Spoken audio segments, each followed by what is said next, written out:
Baik, Assalamualaikum warahmatullahi wabarakatuh. Kembali bersama saya tentunya di channel Rian TV.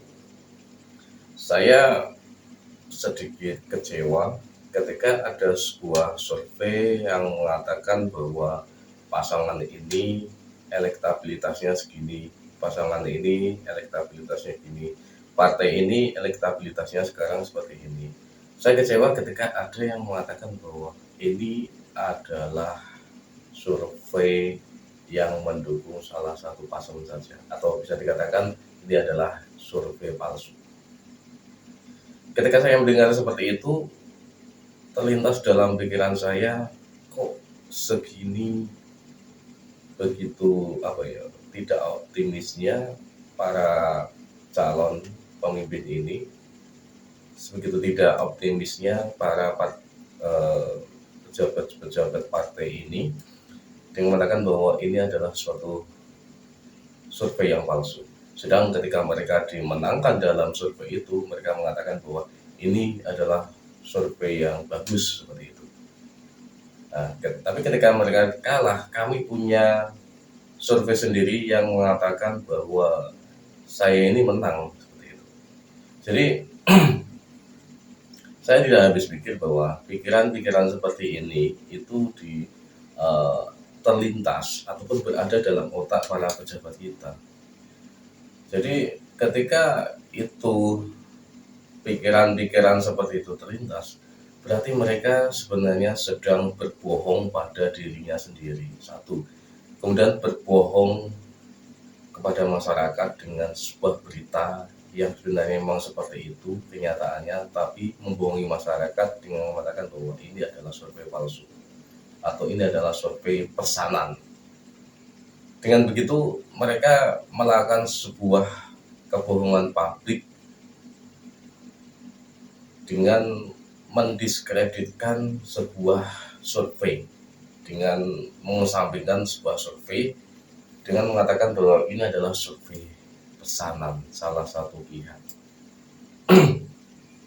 Kenapa orang bisa berpikir seperti itu?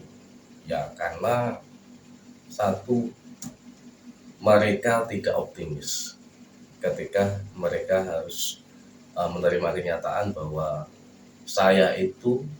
partai saya itu, elektabilitas saya itu sekarang rendah. Yang diharapkan masyarakat itu seperti ini. Ketika ada survei seperti itu masyarakat, ya kalau saya sendiri itu saya mengatakan bahwa saya tidak akan terpengaruh dengan adanya survei tersebut.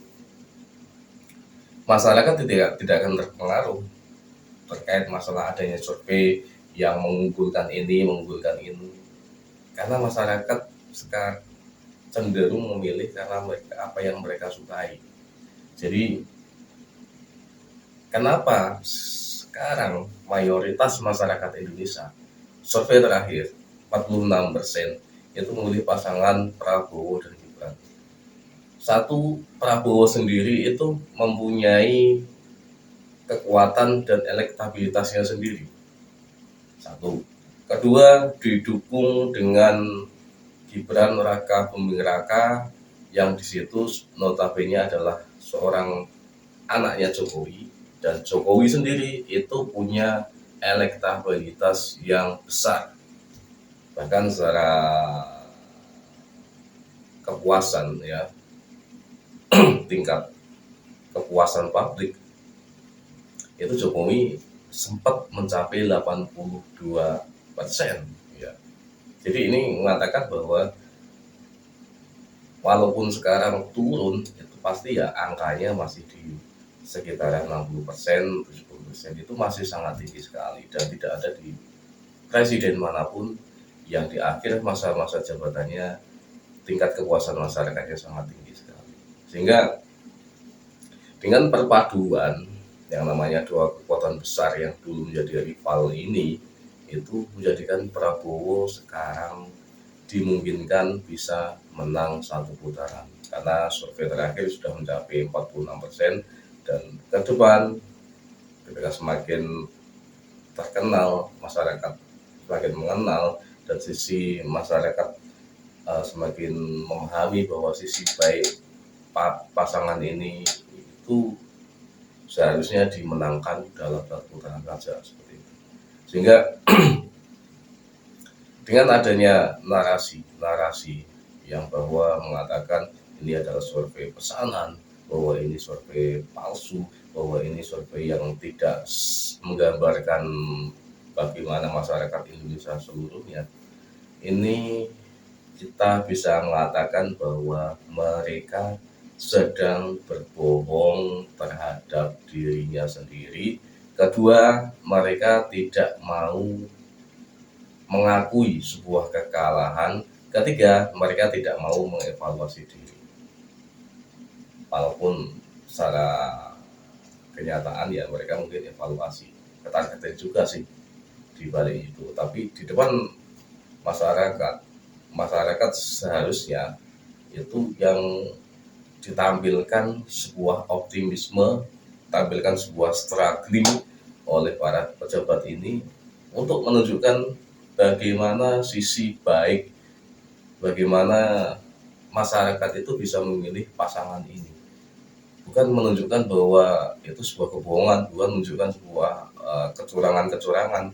Karena narasi-narasi yang selama ini ada dalam pilpres, apalagi di pilpres kali ini, itu kan narasi-narasi playing victim, di mana salah satu pihak merasa terzolimi, di mana salah satu pihak itu merasa bahwa saya ini tidak didukung oleh pemerintahan, saya ini selalu dijegal oleh pemerintahan, seperti paslonnya Anies, saya ini dikhianati oleh presiden sekarang dari paslon nomor 3. Kok mereka tidak mengunggulkan diri sendiri bahwa saya ini mampu untuk memimpin negara ini ke depannya dengan membawa visi misi yang jelas, dengan membawa sesuatu hal yang positif ke depannya.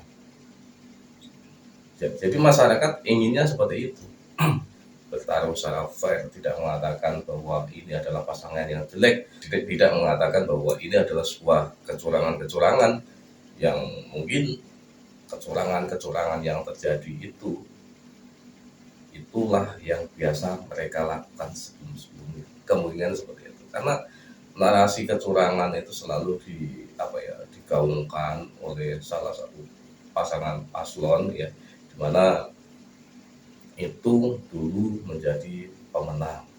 Jadi bisa dikatakan mereka dulu pernah menang, dan narasi playing victim sekarang dimainkan.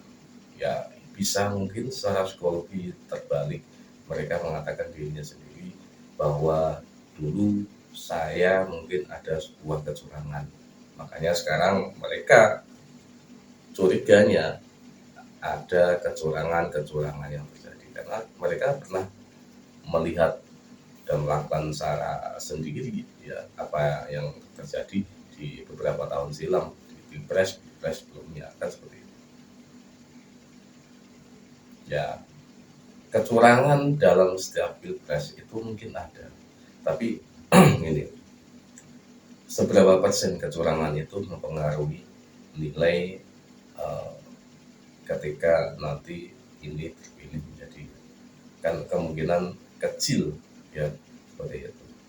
Walaupun ada kemungkinan kecurangan-kecurangan yang besar yang pernah terjadi, tapi itu perlu ketika sebuah keputusan sudah diputuskan, maka bahkan ketika ada sebuah gugatan ke MK dan MK memutuskan bahwa ini pasangan ini menang, maka sebagai warga negara, sebagai seorang rival politik, maka yang harus dilakukan adalah mematuhi semuanya ini.